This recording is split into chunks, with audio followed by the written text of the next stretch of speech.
the culmination of the age. When I look at prophecy, I do not believe it can be fully understood before the age it is speaking about arrives.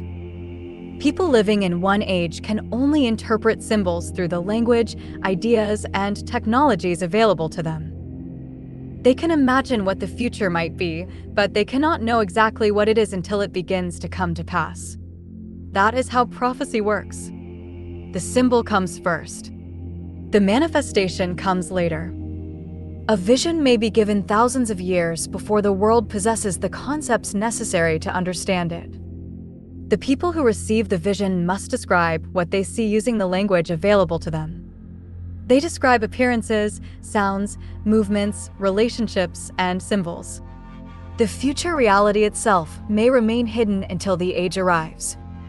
This is why I believe prophecy is not merely locked in the past. It speaks through the past, but it may be pointing toward an age that only becomes recognizable when humanity reaches it. The human body is one of the greatest examples of this mystery. The body is not merely biological machinery. It is structure, function, relationship, symbolism, and meaning all at once. Every part participates in a greater whole.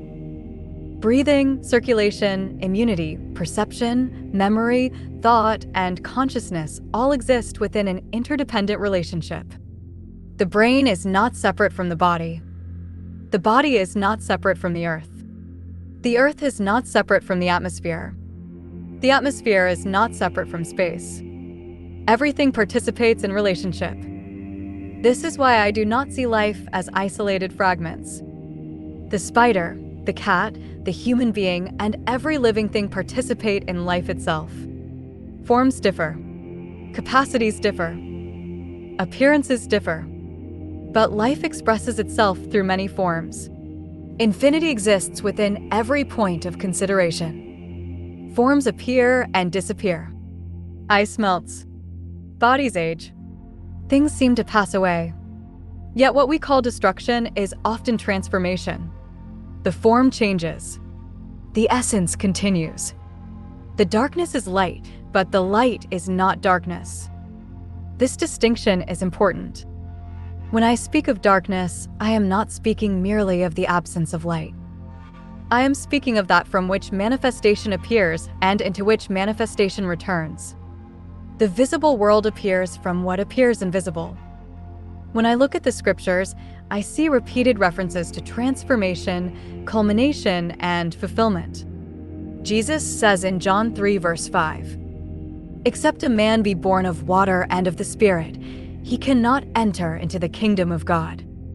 And then in John 3, verse 6, "That which is born of the flesh is flesh, and that which is born of the Spirit is spirit." That is important. Being born of water and being born of the Spirit speaks of something living, something spiritual, something that cannot be reduced to machinery, imitation, or appearance. It raises the question of what it means to truly be alive. This becomes even more important when we look at the future humanity is moving toward. The machine begins outside the man. Then the machine is attached to the man. Then the machine moves inside the man. Then the relationship goes further. The machine is put into the man, and then the man is put into the machine. At what point does the relationship fundamentally change? At what point does the temple become desecrated? The scriptures speak of the abomination of desolation. In Matthew 24, verse 15, it says, "When ye therefore shall see the abomination of desolation, spoken of by Daniel the prophet, stand in the holy place, whoso readeth, let him understand." Many people look at the holy place as a physical temple, and there is truth in that way of reading it. But the temple is also the human body. If the body is the temple, then the abomination of desolation can also be contemplated through what happens to the body. What happens when the body is altered, manipulated, invaded, replaced, or transformed into something that still appears human, but is no longer born of water and of the Spirit in the same way? This is not something people thousands of years ago could have described in modern language. They would not speak of chips in the brain, artificial intelligence, genetic manipulation, synthetic bodies, machines inside the body, or consciousness trapped inside a technological system. They would speak through symbols.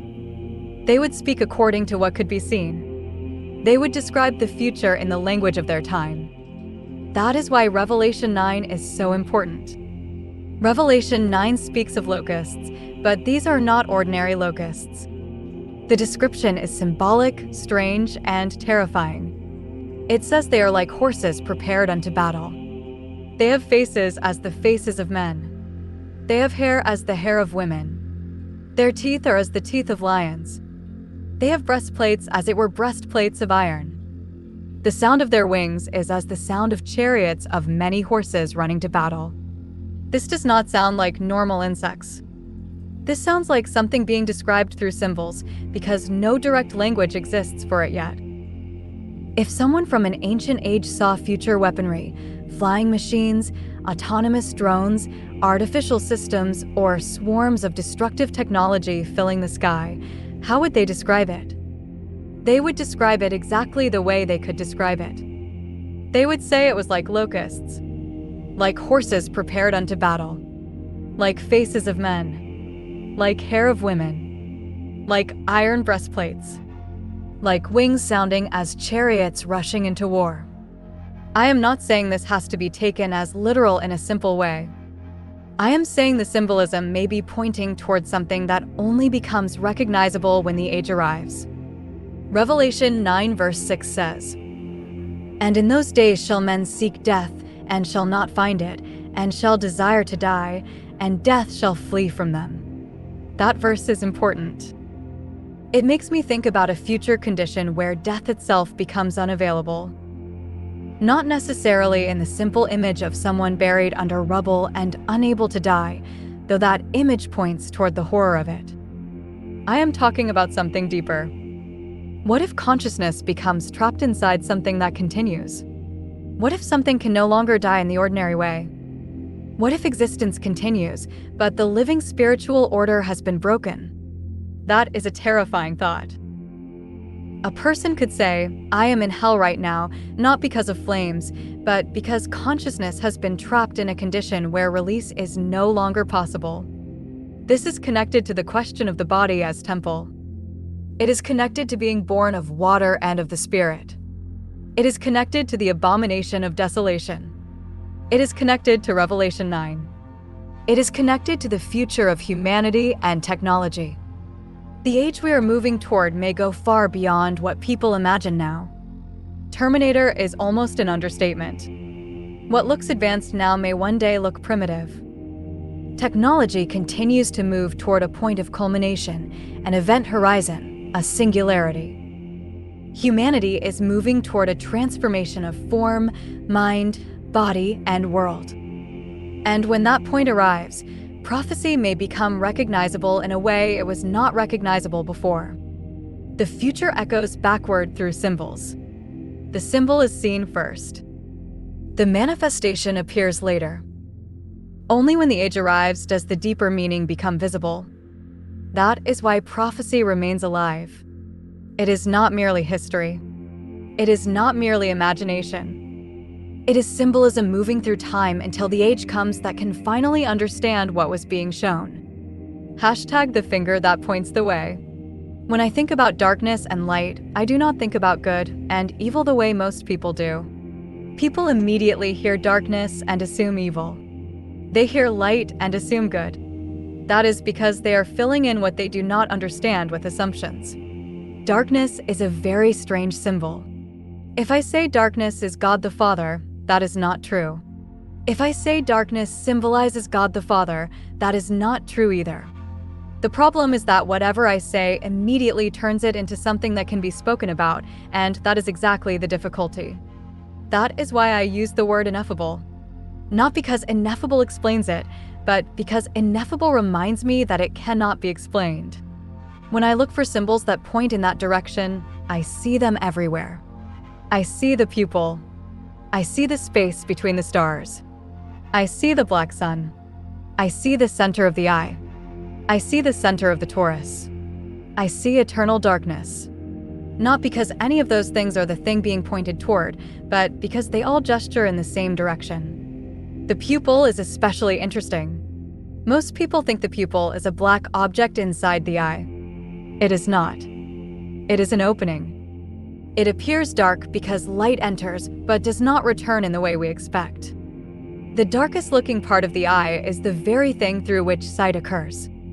That pattern appears everywhere. What appears dark is not necessarily evil. What appears empty is not necessarily nothing. What appears hidden may be central. This is why I do not read passages about darkness and light the same way many people do. The moment people hear those words, they often create a moral interpretation before they have even considered the symbolism. The problem is not darkness. The problem is confusion. The problem is misidentification. The problem is mistaking the symbol for the thing being symbolized. People think they can imagine God. People think they can define God. People think they can hold God as an idea. But the idea of God is not God. The symbol of God is not God. The name of God is not God. The finger that points the way is not the destination. When I look at different religions, I see different responses to the same mystery. One tradition protects the name. Another speaks the name. Another avoids speaking of God directly. Another produces countless symbols and manifestations. Another returns to silence. But they're all wrestling with the same difficulty. How do you speak about what cannot be spoken about? How do you describe what cannot be contained by description? A person is not born sitting alone inventing God in their imagination. A person is born into a language, a culture, a family, a tradition, and a way of understanding. The Jew inherits one language. The Christian inherits another. The Muslim inherits another. The Hindu inherits another. The Taoist inherits another. The Buddhist inherits another. The names are different. The symbols are different. The stories are different. But beneath all of that, there is still only one truth, one light, one revelation. That is why I think if you took someone who had never heard the word God and placed them alone with their own body, their own mind, and nature itself, they could still discover what others later call God. They would encounter the reality first and the label later. Someone would eventually come along and say, "We call that God." But the reality was there before the name. The name came afterward. The same thing happens with ritual. People often ask whether rituals are true or false. I do not think it is that simple. A person can kneel beside their bed and pray for a sick neighbor because they genuinely care. Their heart is sincere. Their intention is sincere. They are reaching toward what they understand to be good. The ritual itself is not the thing being reached toward. The prayer is not the thing being reached toward. The symbol is not the thing being reached toward. But sincerity still matters. What I noticed throughout history is that human beings encounter mystery and then begin building structures around it. They create rituals. They create symbols. They create doctrines. They create ceremonies. They create authority. They create traditions. They create explanations. Eventually, people begin defending the structure. Sometimes they forget what inspired the structure in the first place. That is why one person sees religion. Another sees superstition. Another sees magic. Another sees mysticism. Another sees psychology. Another sees philosophy. Another sees nonsense. The same mystery is being approached from different directions. I think this is why so many traditions eventually become filled with symbols, charms, rituals, powders, sacred objects, special words, hidden teachings, secret knowledge, and elaborate systems. People are trying to approach something they cannot fully contain. Sometimes the sincerity remains. Sometimes the structure takes over. Sometimes both exist together. And yet the process continues. There is friction. There is pressure. There is consequence. There is learning. There is forgetting. There is remembering. The now is a gift. The present is a gift. But the gift is strange. The gift allows us to experience ourselves, to know ourselves, to forget, to remember, to imagine, to believe, to question, to search, to become lost, to find our way again. When I look at all of this, I do not see separate things.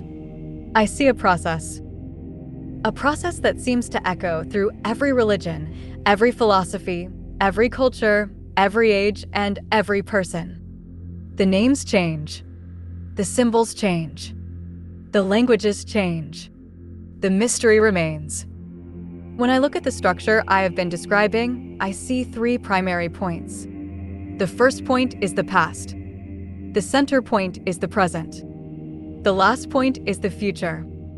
The first point is associated with Chinese Taoism. It is darkness, the space between the stars and what cannot be spoken about.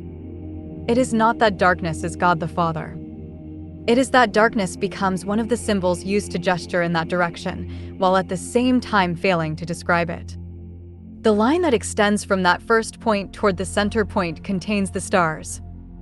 This is where I place Judaism, the Torah, the Pentateuch, and Jewish Kabbalah.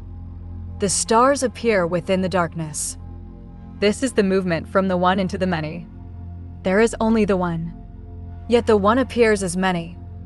The stars become a symbol for that relationship. The center point is Christianity. The center point is the sun. The center point is now. At the center point there is also the moon, but it is the moon during the day. It is present, but ordinarily unseen because of the brilliance of the sun. This invisible moon is Buddhism. It is still there. It has not disappeared.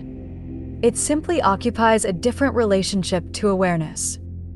From the center point, another line extends toward the future. This line is Hinduism. I think of it as the atmosphere between the sun and the visible moon, like rays of sunlight passing through the atmosphere. Christianity and Hinduism become 2 sides of the same coin. The atmosphere gives dimension. The atmosphere is also symbolized by blood. It is the medium through which experience becomes manifest. The final point is the future. The final point is Islam. The final point is the visible moon. Not literally solid, but appearing solid. Visible in the darkness of the night. Distinct and apparent. So the structure becomes Chinese Taoism, Judaism, Torah, Pentateuch, Jewish Kabbalah, Christianity, Buddhism, Hinduism, Islam. At the same time it becomes past, present, future. At the same time it becomes darkness, stars, sun, invisible moon, atmosphere, visible moon. These are not separate systems. They are different ways of looking at the same symbolic structure. When I look at the stars, I do not only see the stars. I see the relationship between the stars and the darkness in which they appear. Most people focus on the stars. My attention keeps returning to the space between them. The darkness is what allows the stars to appear. The one appears as many. The many appear within the one. That same pattern repeats throughout everything. Then the structure expands. If another point is added before the first point, and another point is added between each point, and another point is added after the final point, the structure becomes 7 points instead of 3. This is where the 7-fold systems appear. The 7 days, the 7 chakras, the 7 principles, the many recurring 7s found throughout symbolism and religion. But there is another way of looking at the structure. The first added point and the last added point can be removed. Or rather, they are not removed. They remain present through their absence. Because the moment we try to speak about the source, we have already spoken too much. The source cannot be called the source. It cannot even be said that it cannot be called the source. And it cannot be said that it cannot be said that it cannot be called the source. This continues infinitely. That is why ineffable remains important. Those two outer points are there by not being there, present through absence, hidden within the structure. When those two are set aside, 7 becomes 5. This is where the 5 elementals appear. Yet the hidden 2 remain. The visible 5 and the hidden 2 together continue to form the complete pattern. The hidden remains hidden. The visible remains visible. The source remains beyond every attempt to define it. This is why I keep returning to the same problem. The idea of God is not God. The symbol is not God. The name is not God. The finger that points the way is not the destination. Every symbol points. None of them contain what they point toward. And yet they remain useful because they allow us to gesture toward what cannot be spoken. The source becomes the infinite. Not that it literally becomes the infinite. It is difficult to speak about. But symbolically speaking, ineffable gives way to the infinite. The infinite gives way to the all. The all gives way to idea. Idea becomes imagination. Imagination becomes forgetting and remembering. Remembering becomes the present now. And now becomes the gift through which experience is possible. That is why all of these symbols continue to matter.